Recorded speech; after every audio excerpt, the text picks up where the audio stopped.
Hello champions! Welcome back to EdVision Institute.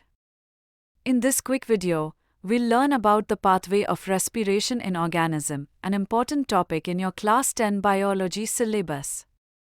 Pathway of respiration in organism. Let's get started.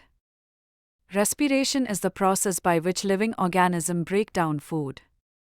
This energy is stored as ATP, adenosine triphosphate, the energy currency of the cell.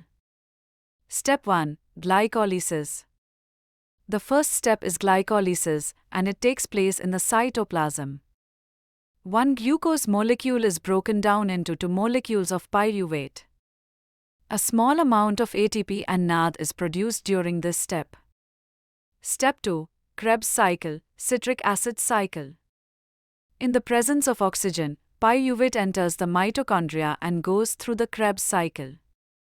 This cycle produces carbon dioxide, NAD, FADH, and some more ATP. Step 3. Electron transport chain. Finally, in the electron transport chain, NAD and FADH donate electrons, and this generates a large amount of ATP.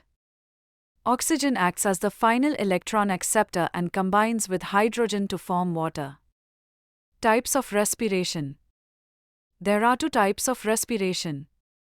Aerobic respiration occurs in the presence of oxygen and produces more ATP.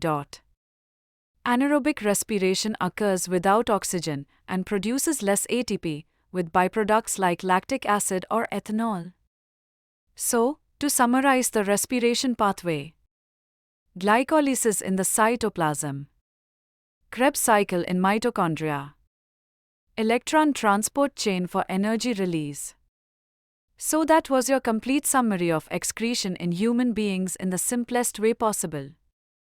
If this helped you, give it a and comment it done if you revised it with me. Don't forget to subscribe to EdVision Institute for more quick revision videos, MCQs, and exam hacks.